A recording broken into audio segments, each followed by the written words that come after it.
Bonsoir chers internautes, au plaisir de vous retrouver une fois de plus à cette émission. Ce soir, nous plongeons encore dans les coulisses du 7e art à travers le regard d'une femme qui connaît le cinéma des deux côtés de la caméra. Assistante caméra sur de nombreux plateaux et désormais réalisatrice, notre invitée allie précision technique et sensibilité artistique. Elle capte les instants, construit les images et donne vie à des récits. Pour elle, chaque mouvement de caméra raconte une histoire. Entre rigueur du cadre et liberté créative, elle incarne une nouvelle génération de talents féminins qui réinventent le cinéma plan après plan. Elle, c'est Madame Anna Alia Lebo Traoré. Bonsoir Anna Traoré. Bonsoir. J'espère que tu vas bien. Je me porte à merveille et toi? Je peux te tutoyer, ça ne cause pas de soucis? Très bien. Et ta soirée? Ça se passe bien chez toi? Et ça va aussi. Ok. Alors, dis-nous, en quoi consiste exactement le métier d'assistante caméra, de chef opératrice et bien évidemment de réalisatrice? Je vais commencer par le métier d'assistante caméra.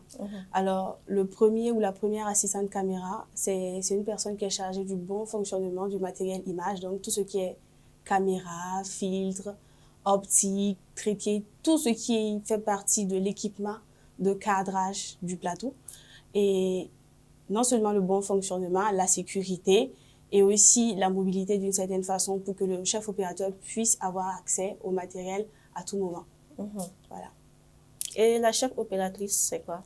Chef op, c'est la personne qui est responsable de la qualité technique des différents plans tournés. Donc, quand on parle de lumière, de cadrage, de mouvement de caméra, c'est le responsable de l'équipe image. Donc, généralement, c'est le chef de l'équipe technique d'une production cinématographique. Et c'est celui-là même qui, en collaboration avec le réalisateur, dessine les couleurs du film, si vous voulez. Et c'est quoi une réalisatrice ou un réalisateur? Moi, je définirais réalisatrice comme chef d'orchestre parce que c'est lui qui est au four et au moulin pour que le film puisse voir le jour. Généralement, c'est soit son œuvre, donc son scénario, soit c'est le scénario de quelqu'un qui s'approprie et c'est lui qui va penser les plans, les couleurs, les émotions à travers chaque image, le son. Donc, la déco, c'est vraiment la tête pensante du film qui essaie de mettre toutes les pièces du puzzle ensemble pour faire le projet. Donc, voilà. Il est bien sûr aidé par les différents chefs de poste, mais c'est ça. Alors, dis-nous, qu'est-ce qui t'a donné envie de faire le cinéma? Le cinéma, pour moi, ça a commencé à la maison. Mon père était ingénieur du son. Et très jeune, je partais souvent avec lui sur des projets de films. C'est là que j'ai appris à aimer le métier. Et quand j'ai eu le bac, j'ai opté pour des études cinématographiques. Au début, je voulais faire réalisation tout de suite. Et quand je suis arrivée à l'ISIS, j'ai été bluffée par l'image, mais en même temps, j'avais peur. Je voyais que quand on partait en tournage, que pour les films d'école, ou même quand je partais avec mon père sur des projets, je me rendais compte que les équipes images étaient ceux-là qui avaient plus de matériel. Et donc, à l'ISIS, par exemple, quand moi je suis arrivée, il y avait 2 filles, Claudia et Eve. Et je remarquais qu'elles faisaient électro, elles faisaient cadre et elles faisaient machinerie. Et je trouvais que c'était énorme, tu vois, elles avaient tout.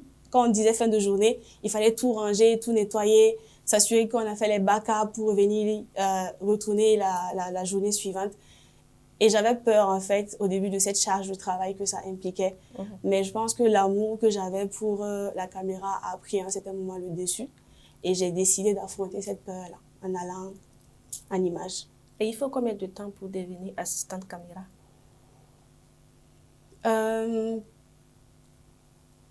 Quand tu finis à l'ISIS, tu sors avec, moi je vais dire, des outils qui te permettent d'être assistante caméra. Mais tu vas passer par des stages et tout. Et ça va dépendre, je ne sais pas combien de temps il faut exactement à quelqu'un, mais je pense que ça dépend de toi, de la vitesse à laquelle tu apprends et de la vitesse à laquelle les gens apprennent à te faire confiance, à te donner le poste de premier assistant. Parce que c'est une lourde responsabilité. En plus du bon fonctionnement du matériel et tout que j'ai cité, il est responsable de la mise au point. Et ça, c'est un travail important et très minutieux qu'il faut maîtriser. D'accord.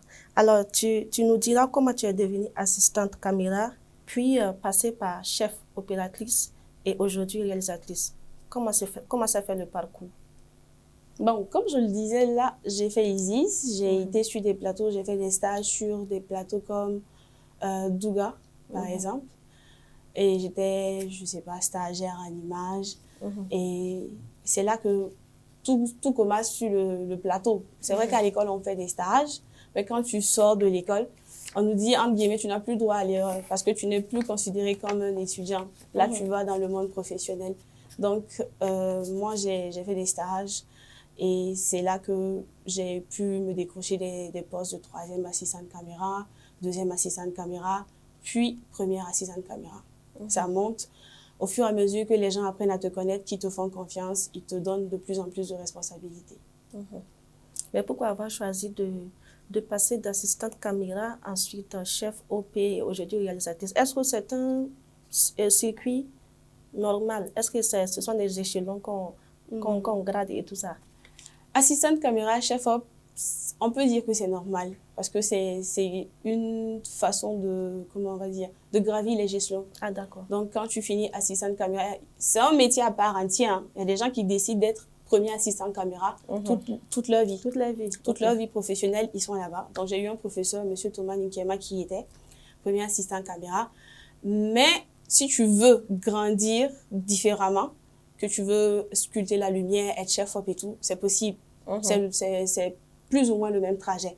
Donc après, assistante caméra, quand tu travailles à côté des chefs op, quand tu vois les équipes lumière travailler, tu apprends à sculpter la lumière avec eux, tu développes ton regard et ensuite tu grandis en tant que chef op.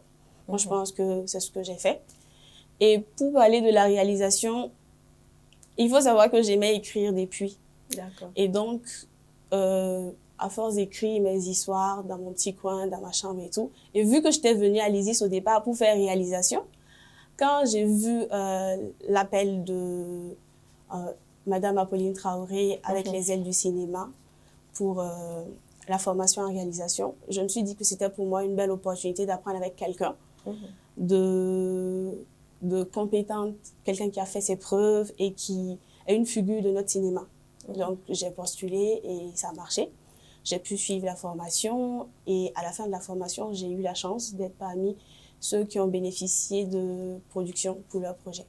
D'accord. Je ne sais pas s'il y en a qui confondent assistante caméra et assistante cadreuse. Moi, particulièrement, je confonds ces deux éléments. Est-ce que c'est pareil? Je pense que c'est pareil. Assistante caméra, assistante cadreuse, généralement, c'est la même chose. Maintenant, cadreuse et assistante caméra, c'est différent. Ah, d'accord. Ça, c'est différent parce que après le chef-op, où il y a le cadreur. Donc, le chef-op, c'est celui qui peut non seulement faire le cadre, la lumière et tout, mais le cadreur, c'est celui qui est responsable de ce qu'il y a dans le cadre. Donc, sur un projet, on peut avoir directeur photo et cadreur. Là, on dissocie la lumière du cadre, même si le directeur photo reste le boss. Mais cadreur, ça existe, tu vois, quand on est sur des projets audiovisuels où on ne parle pas forcément de cinéma, de sculpture, de lumière, on peut parler de cadreur. Donc, c'est deux métiers différents. Ah, d'accord. Et quels sont les aspects les plus exigeants et importants pour une cadreuse ou une réalisatrice sur un tournage? Je pense que pour toute personne, le plus important, c'est la rigueur que tu te donnes, l'autodiscipline dans la façon de travailler. Donc, que tu sois cadreur, chef-op, premier assistant, réalisatrice, c'est que tu sois rigoureux déjà envers toi-même et que tu donnes l'exemple à ton équipe. Parce que si on a un réalisateur ou une réalisatrice qui n'est pas sérieuse, il va de soi que le reste de l'équipe ne prenne pas son projet au sérieux. Pareil pour tous les autres postes. Donc, moi, je pense que le plus important, c'est déjà la rigueur et aussi l'envie perpétuelle de grandir, d'apprendre, de se former parce que les choses changent. Donc, il faut tout le temps être à la quête de l'information, de la formation. Sinon, tu es très vite dépassé et voilà. Mais qu'est-ce qui est plus important pour vous sur un plateau? Est-ce par exemple l'image, la manière de cadrer ou bien c'est quoi l'élément fondamental qui est important pour vous pour produire une bonne image de qualité? L'élément fondamental. Je pense qu'au cinéma, c'est un tout. Le tout. C'est un tout parce que on dit souvent que la régie, tu vois, même le monsieur ou la dame qui te sert le café, son humeur peut impacter ton travail. C'est un tout. Si on te sert mal le café et que tu es fâché, ça peut jouer sur la qualité de ton travail. C'est un exemple, tu vois. C'est un tout. Pour moi, il n'y a rien à négliger et il n'y a personne qu'on doit négliger. Tout le monde doit être valorisé dans son poste. Et tout le monde dans son poste doit comprendre qu'il est important pour le projet. Donc, il n'y a pas une chose qui est à négliger pour moi. Parce que si ça ne marche pas quelque part, ça va se ressentir. Ah, d'accord. Donc, moi, je dirais pas qu'il faut plus prioriser le cadre par rapport au son ou la déco par rapport au costume. Non. Si la déco est belle et que le costume ne va pas, ça va pas. Il y a un problème. Si la lumière est belle et qu'au son, ça va pas, ça va pas. Pour moi, tout est important. D'accord. Alors, dis-nous, comment tu concilies tes rôles de cadreuse et réalisatrice sur un même projet? Ça n'est jamais arrivé. Ça n'est jamais arrivé. Non, je pense que la fois où ça a failli arriver, c'est quand j'ai voulu faire un documentaire. En documentaire, très souvent, le chef peut être également le réal parce qu'il donne aussi sa vision, il raconte son histoire à travers le sujet qu'il traite. Donc, en documentaire, ça peut arriver que tu sois chef-op et tout, mais en fiction, j'ai pas encore vécu l'expérience. On espère que ça viendra. Oui, mais je pense que tu n'aimerais pas que ça se coïncide de la sorte? Je pense toujours que c'est bien d'avoir un autre regard. C'est enrichissant. Si tu monopolises et la caméra et la réalisation, il n'y a que toi. Mais s'il y a quelqu'un à côté qui peut te dire non, et si en plus de ce que tu fais, je proposais telle chose, ça apporte un plus à ton projet. Donc, je trouve que c'est pas mal pour ceux qui le font, mais moi, je trouve que c'est beaucoup plus intéressant quand il y a quelqu'un à côté avec qui vous pouvez discuter cadre, lumière pour améliorer les choses. Après, pour moi, c'est pas facile parce que quand je suis sur un projet où je réalise, j'ai tendance à vouloir toucher la caméra et je sais en même temps que c'est frustrant pour les cadreurs parce qu'ils se disent, bon, reste dans ton rôle de réal et puis tu le laisses faire. Mais voilà, c'est peut-être une déformation professionnelle. Peut-être aussi une qualité. Bon, ça dépend de comment la personne à côté prend. Moi, je vais mal le prendre. Si je suis en train de tourner, que le réal vient me prendre la caméra. D'accord. Alors, on voit que tu as participé à plusieurs projets filmiques et surtout collaboré avec de grands réalisateurs comme Boubacar Diallo, Aminata Diallo-Glaise, Kadi Traoré et bien d'autres. Comment s'est faite la collaboration et comment tu as pu travailler avec eux? Comment ça s'est passé? Je pense que ça s'est fait de façon très naturelle, hein, parce que, par exemple, avec Kadi Traoré, j'ai d'abord fait un stage sur son projet de film Femme au foyer quand j'étais encore à l'école. Et puis, après, les gens communiquent dans le cinéma de bouche à oreille. Donc, j'ai pu travailler sur un autre projet avec elle où je pense qu'elle était productrice. Et un autre court-métrage où elle était réal. Et quand je prends la personnalité des 3 réalisateurs cités, ce sont des personnes différentes, chacune a sa personnalité. Et je pense que ce qui est beau dans notre métier, c'est de pouvoir travailler avec différentes personnalités, d'apprendre de chaque personne. Donc, perso, j'ai pas eu de couac avec quelqu'un. Parce qu'après, il faut aussi savoir travailler en équipe. Ça demande un peu d'humilité et aussi, je sais pas, de tolérance parce qu'on a tous des caractères différents. Mais personnellement, moi, j'ai pas eu de problème, par exemple, avec Adi. Ça s'est bien passé. Avec Boubacar? Avec lui, c'est un papa. Ça s'est très bien passé. Et je sais que la première fois que j'ai bossé sur un projet de Boubacar Diallo, c'était d'abord un petit truc, je sais pas, une pub qu'on a fait au musée avec Souké Sidiki. Et après, j'ai été rappelée pour travailler sur les 3 Alaska, où j'étais 2e assistante caméra. Et là, quand je suis arrivée, j'ai fait le boulot et j'étais toujours en train de me remettre en question parce que pour moi, chaque opportunité est bonne pour prouver. C'est en fonction de ce que tu fais sur le terrain qu'on va vouloir de toi prochainement. Si tu as gaffé, il faut être sûr que ton nom va sortir en mode gaffeur. Donc, naturellement, en tant que jeune débutante, deuxième assistante et tout, j'ai sûrement fait des erreurs et j'étais toujours en train de me remettre en question, tout le temps en train de me demander comment je vais améliorer ma façon de travailler aujourd'hui par rapport à hier. Et je pensais que bon, j'ai bien travaillé, c'était juste ça. Et quand on a fini le tournage, on n'a pas payé les cachets tout de suite, il y a eu un petit retard. Donc, on a patienté, je pense, 1 semaine ou 2, ça n'a pas pris beaucoup de temps. Et quand moi, je suis partie pour récupérer le reste du cachet, on m'a dit, attends, il y a quelque chose avec toi. J'ai eu peur tout de suite, je me suis dit, ok, j'ai dû gâter quelque chose, on va me passer un savon, c'est fini, plus personne ne va m'appeler. Et à ma grande surprise, on m'a remis une enveloppe. Je ne vais pas donner le montant, mais c'était beaucoup. Estimation. C'était une belle enveloppe. Et on m'a dit que c'était la part de la production et de Awaka Diallo notamment pour m'encourager parce qu'ils ont aimé ma façon de travailler sur le projet et qu'ils avaient envie de me faire ce cadeau-là. Donc, perso, ça m'a touchée, ça m'a beaucoup touchée parce que c'était une graine de motivation. Tu vois, je me suis rendu compte que, ok, ce que je faisais, c'est vrai que c'était plein d'imperfections, mais c'était remarqué. Donc, il fallait redoubler d'efforts. C'est vrai. Donc, avec lui, c'était bien passé. Après, j'ai travaillé sur Épine du Sahel. Là, je suis montée en grade. J'étais première assistante caméra. Puis voilà. Avec Madame Glaise, vous avez Madame Glaise, oui. J'ai travaillé avec elle 2 fois aussi. Sur quel film? Le premier, c'était des petits projets, court métrage. Et j'ai fait le point. Et après, et j'étais trop fan parce que moi, je l'ai vu à la télé. J'étais en mode, ouais, je travaille avec Ali Jolie. Tous ceux qui voient mes statuts. J'espère que ça t'a pas déconcentré. Non. Tous ceux qui voient mes statuts là, ont su ce jour-là que moi. Tu travaillais avec Aminata Diallo. Avec une star. J'étais trop dans le mood parce que, bien vrai, j'ai été sur des plateaux avant, mais je n'avais pas eu la chance d'avoir cette proximité-là avec elle.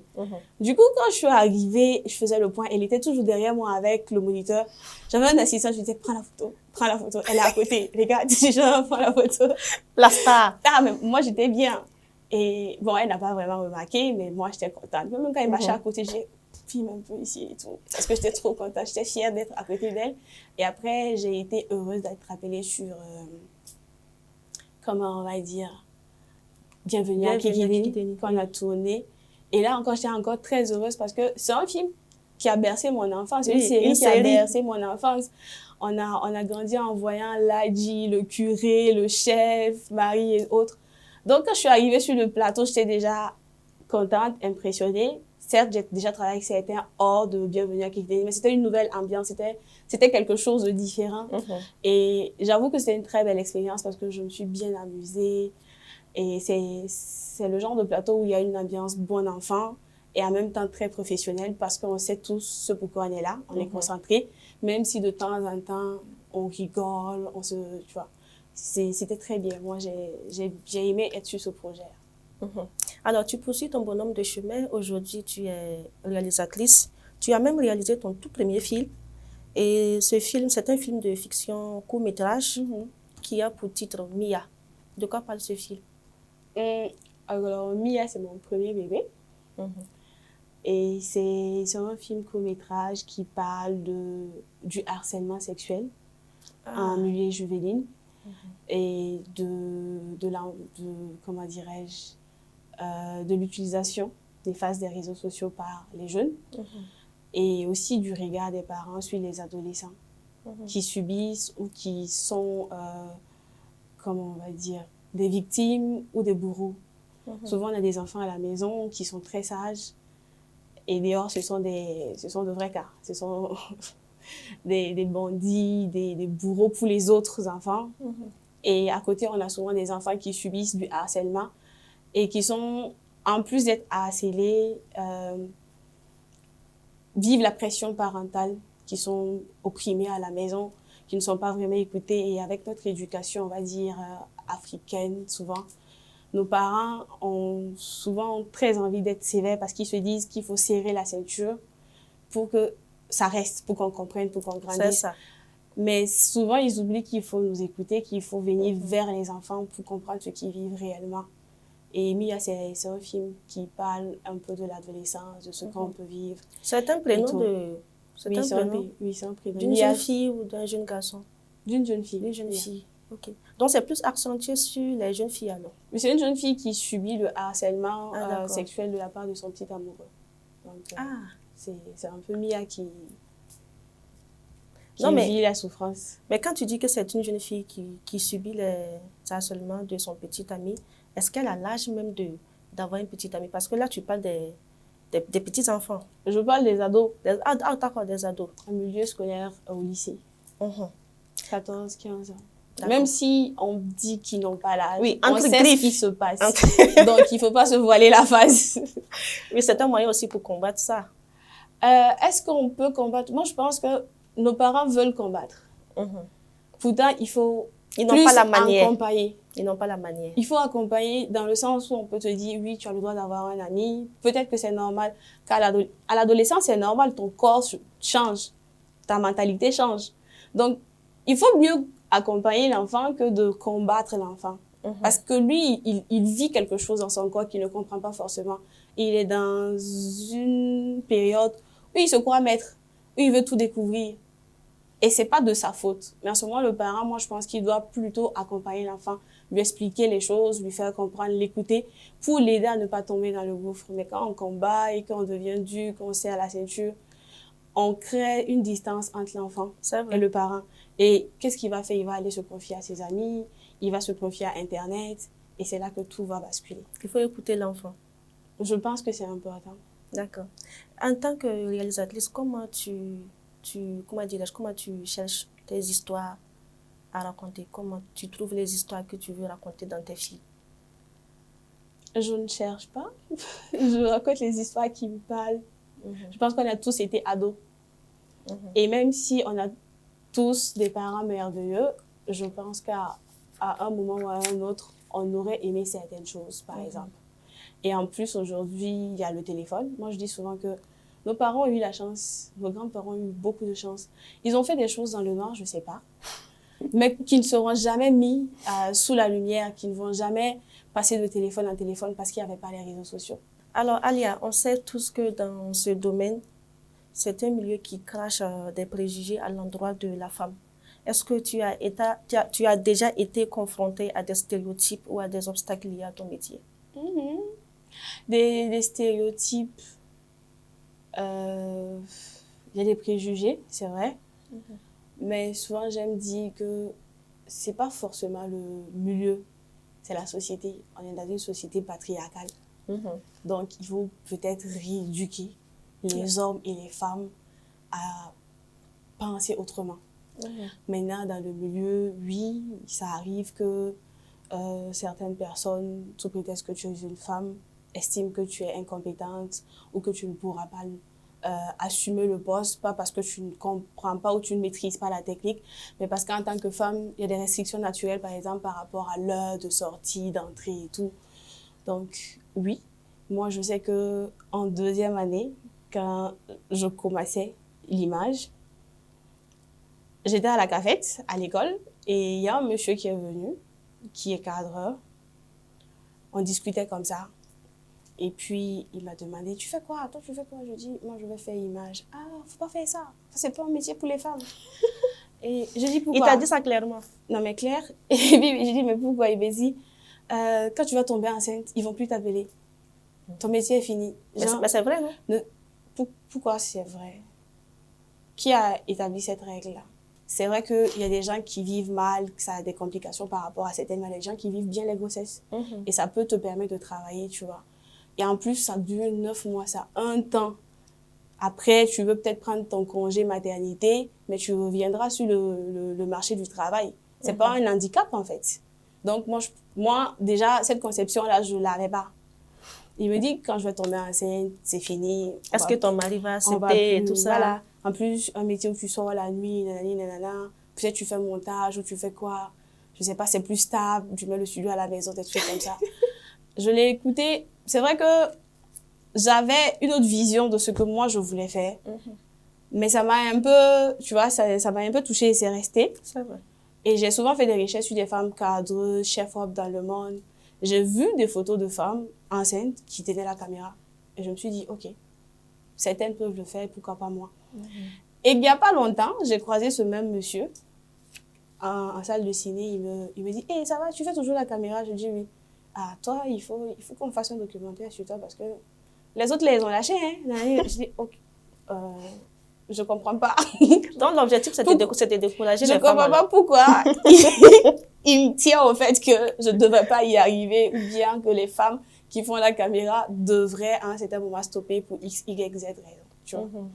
Après, il y a des freins pour certaines personnes. Peut-être que le mariage freine certaines personnes et tout. Oui. Mais je pense que ça ne devrait pas. Tu vois. Moi, je pense que... je sais pas, hein, pour les gens mariés, ça ne devrait pas, quand on a le partenaire qui te comprend, qui te soutient, ça, surtout ça doit pas être un frein. Donc, voilà. Après, il y a beaucoup de petites choses comme ça où tu te retrouves sur des projets où peut-être on te propose à quelqu'un et puis la personne te dit « Ah, je veux quelqu'un pour aller tourner à tel endroit. » On dit « Oui, je travaille avec telle personne, elle est bien et tout. » On dit le nom, Ali a dit « C'est une fille. C'est pas bon.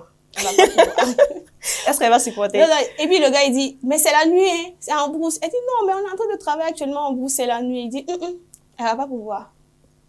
Et souvent, on met fin à tes projets souvent par rapport à ça. Oui, et truc, le gars, parce que c'est un homme qui insistait, tu vois, pour que j'y aille. Et l'autre monsieur, à l'autre bout du fil, il dit, je vais te rappeler. Il n'a jamais rappelé. Non, non. Il n'a jamais rappelé. Donc, moi, je tiens toujours à mettre la nuance. C'est pas les hommes, forcément, tu vois. Moi, j'ai eu la chance, et je dis toujours merci à ces hommes-là quand je suis arrivée en image. Il y avait 2 filles, certes, mais il y avait aussi des hommes qui faisaient le cadre, qui m'ont soutenue, qui m'ont attrapée. Tu vois, ils m'ont tenu la main, ils m'ont amenée avec eux sur des plateaux. J'ai fait des stages, j'ai été assistante, j'ai grandi avec eux. Donc, c'est possible. Il y a de belles personnes. C'est pas impossible de penser, je sais pas, le rêve de cadreur, de chef en tant que femme. C'est possible. Il y a des hommes qui sont bons, qui t'accompagnent. Après, il y a des difficultés, mais chacun essaie à son niveau de surmonter les étapes. Alors, allons toujours sur ce même volet. Quel regard portes-tu sur l'évolution de la place des femmes dans le métier technique du cinéma, précisément au Burkina Faso? Au Burkina Faso, moi, je pense qu'il n'y en a pas beaucoup, mais ça vient. Je trouve que de plus en plus, les métiers techniques sont démystifiés. Ce n'est plus forcément un métier pour femmes, un métier pour hommes. C'est un métier tout court. Et les femmes s'intéressent au cadre, au son, je sais pas, à la machinerie. Il y en a. De plus en plus, les gens, je pense même que, pardon, c'est démystifié dans le sens où des femmes s'y intéressent et les choses sont faites de sorte que les gens puissent avoir accès à l'information, à la formation. Donc, ça évolue lentement. Lentement, sûrement. Voilà, ça difficilement, mais on va y arriver. Et je pense aussi qu'il n'y a pas de place à faire forcément. Il faut être intéressé, il faut venir. Il ne faut pas écouter forcément ce qu'on te dit à côté. Si tu sais ce que tu veux, tu te concentres et puis tu vas droit sur tes objectifs. C'est les préjugés, il ne faut pas écouter. Il faut pas écouter. C'est comme, par exemple, le mariage. Certains te diront que c'est l'ouvert, d'autres te diront que c'est ci, c'est ça. Mais chacun vit son expérience, tu vois. Donc, viens, si tu es intéressé, tu vis ton expérience, tu apprends, tu grandis. Et si après tu veux continuer, tu continues. Si après tu veux arrêter, tu arrêtes. C'est pas parce qu'ils ont dit que tu vas arrêter que tu vas arrêter. C'est parce que tu veux arrêter. Si tu continues, c'est parce que tu veux continuer, tu vois. Alors, tu es aussi responsable de la jeunesse, du genre à la FNCA, Fédération nationale du cinéma et de l'audiovisuel. Quels sont vos objectifs? Déjà, c'est d'organiser les différentes fêtières du cinéma de façon très professionnelle, de sorte que les gens puissent non seulement avoir accès à l'information et aussi à la formation. Et de mettre aussi le cinéma, la culture burkinabé en lumière. C'est surtout ça. Et du coup, je ne dirais pas au niveau du genre on a fait tel, mais au niveau de la FNCA, il y a eu beaucoup de choses qui ont été faites. Et je prends juste le cas du FESPACO où il y avait le stand, où il y a des films burkinabés qui ont été exposés, où les gens sont passés, ils ont appris à connaître le cinéma burkinabé. C'est de revaloriser tout ce qu'on a ici et d'accompagner les talents, les jeunes talents. Les jeunes talents. Voilà. Et d'allier les différentes générations de cinéastes. Parce que c'est ça qui fait la beauté de notre cinéma. C'est ça.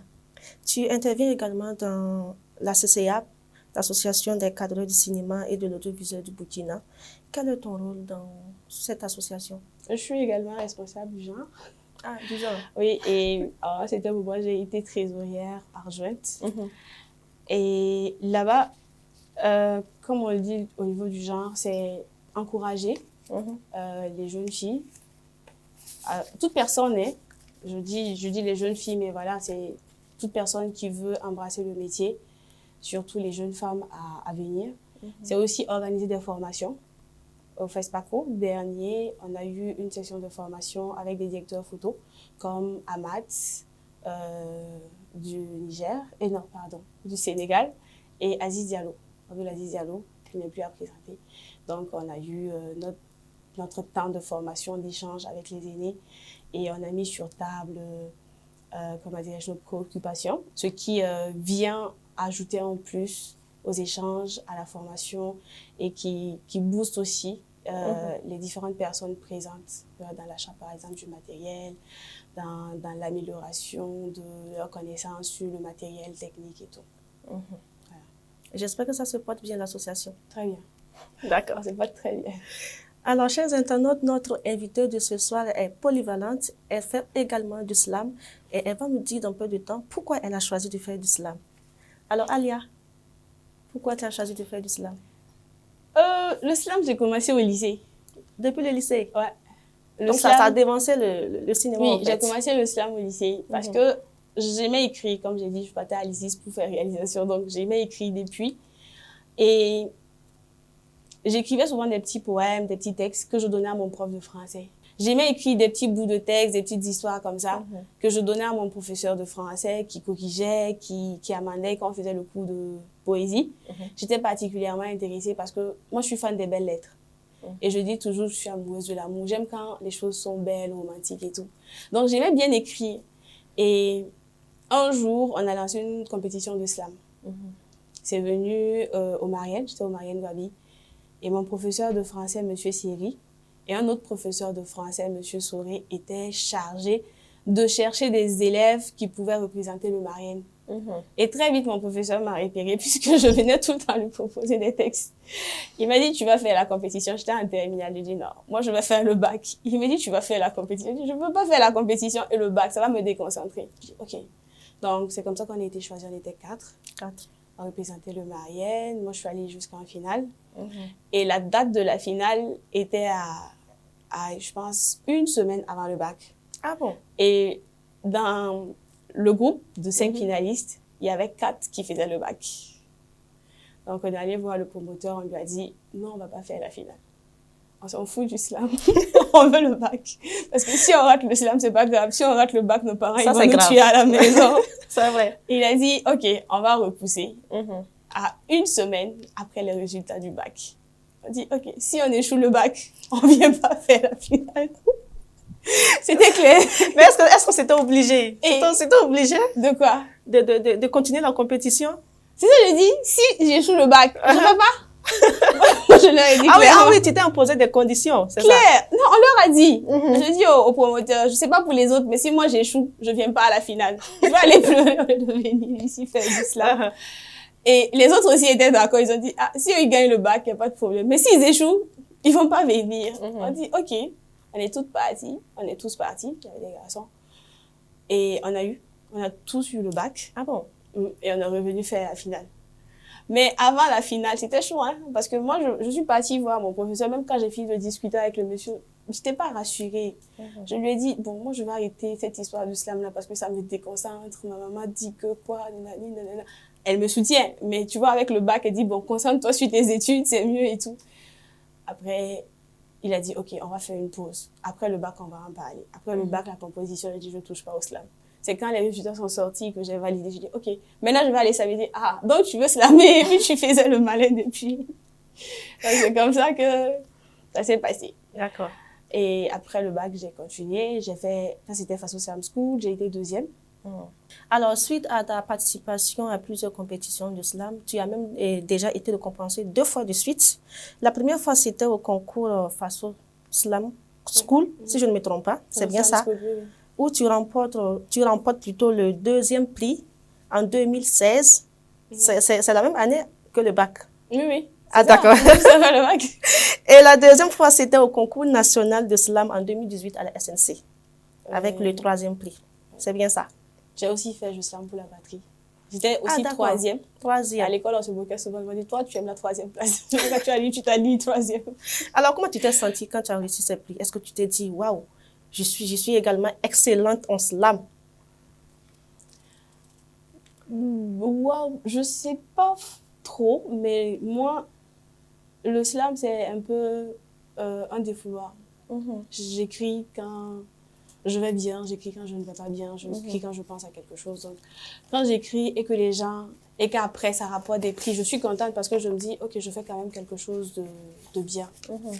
C'est ce sentiment de satisfaction, de fierté quelque part, mais je suis pas prétentieuse en mode, je suis excellente, il y a pas, non. Je sais que on aime plusieurs et chacun a sa plume et chacun a son originalité. Donc, moi, ce que je fais, ça plaît à des personnes. C'est le plus important. Le plus important pour moi, c'est que mon message passe et que ça touche. Maintenant, qui est premier, qui est deuxième, je suis pas dedans. D'accord. Avant de passer à notre dernière rubrique, nous avons une rubrique dénommée Coup de cœur. Ok. Avant de lancer cette rubrique, une dernière question pour toi pour terminer. D'accord.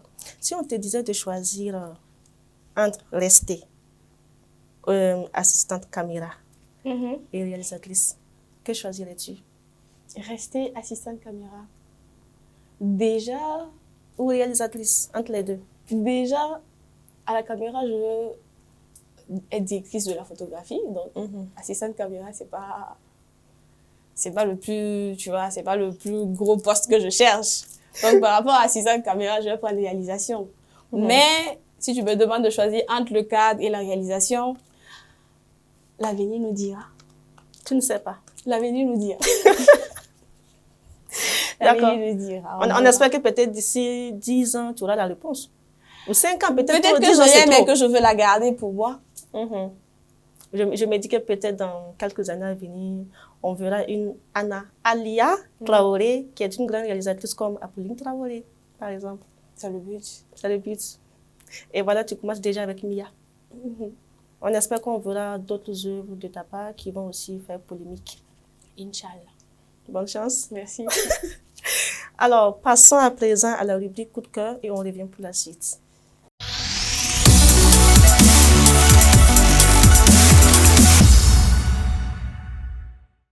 Alors, Anna, dis-nous, quel est ton coup de cœur dans le milieu du cinéma? Je dirais Dany Kouyaté. Dany Kouyaté. Pourquoi? Parce que j'ai vu ses œuvres et je suis de cette génération de cinéastes qui n'avaient pas vu les Talons d'Or. Et grâce à lui, cette année, on a remporté avec fierté ce trophée qui révalorise notre cinéma et qui nous donne envie d'y croire, tu vois, qui nous donne envie de penser qu'on peut et qu'on a tous les moyens. Parce que quand on prend Katanga, c'est un film qui a été fait entièrement au Burkina, travaillé en majorité, peut-être je peux dire 90% par des Burkinabés et tout. Donc, c'est quelque chose qui me touche en tant que jeune cinéaste burkinabé. Ça redonne de l'espoir. C'est vrai. Alors, est-ce que tu as un message à lancer à l'endroit de, comment dirais-je, peut-être de ton milieu de cadreuse, assistante caméra, réalisatrice et tout ça? Est-ce que tu as un message particulier à lancer? Ou bien il y a des choses que tu aimerais que ça change? Est-ce que j'ai un message particulier à lancer? Après, on espère tous que les choses s'améliorent, sur tous les aspects et sur le plan technique et tout. Après, le cinéma, c'est de l'argent, donc on veut plus de financement, plus d'argent pour faire des films. Et aussi, comme je le disais tantôt, sur le plan technique, c'est avoir un accompagnement, par exemple, technique, parce que sur le plan technique, côté matériel, il y a des choses auxquelles on n'a pas forcément accès ici. Donc, c'est d'œuvrer pour que les jeunes cinéastes, pour que les cinéastes de façon générale puissent travailler en toute quiétude, travailler de façon aisée avec du matériel de haut niveau, voilà, très récent. parce qu'on est compétent, on a l'expertise, on a le savoir et tout, et on a besoin en tant que technicien de palper le matériel. Et pour la reconnaissance des femmes? La reconnaissance des femmes. Surtout techniciennes. Qui ne les reconnaît pas? Qui ne les reconnaît pas? Ils font semblant. On est là, on nous voit, on sait qu'on est là. Donc, moi, si sur ce point-là, je dirais aux femmes qu'on n'est pas là pour qu'on nous cède des places. On est là pour les arracher. Et pour s'imposer. Et s'imposer. Donc, on travaille, on prouve, on persévère et on ne pourra pas faire semblant de ne pas nous voir parce qu'on sera là. C'est ça. Que tu veuilles ou pas, on est là. Donc, il va falloir faire avec nous. Tu vois. Alors, Anna, nous sommes à la fin de cette émission. Malheureusement, c'est fini très, très vite. Ah bon? C'est fini très vite. Et tu sais quoi? C'était un réel plaisir d'avoir échangé avec toi. On a beaucoup appris sur le métier d'assistante caméra et, comment on dirait-je encore, chef opératrice, réalisatrice. Merci à toi d'être passée sur cette émission. On espère qu'on aura l'occasion de se retrouver une fois. Encore, je ne sais pas, si tu nous le permets. Bien sûr, ce sera un plaisir pour moi de revenir. J'ai passé un très bon moment à vos côtés. Et voilà, c'était une belle partie de plaisir. D'accord, donc c'est parti remise alors. Oui, je serai là. Alors, chers internautes, je vous rappelle que nous étions sur ce plateau avec Madame Anna Alia Lebo Traoré, assistante cadreuse, réalisatrice, également responsable de la jeunesse et du genre à la FNCA, Fédération nationale du cinéma et de l'audiovisuel, chargée du genre et trésorière adjointe dans l'ASCEAB, l'Association des cadres du cinéma et de l'audiovisuel du Burkina. Et n'oublions pas qu'elle est aussi slameuse. Alors, merci à vous de rester fidèles à cette chaîne Zobri Web TV. Merci à vous de rester fidèles également à Actu Ciné. Et j'espère qu'on aura l'occasion de se retrouver la semaine prochaine pour un autre numéro de Actu Ciné. D'ici là, portez-vous bien. Zobri Web TV, la Web TV au-delà de vos attentes.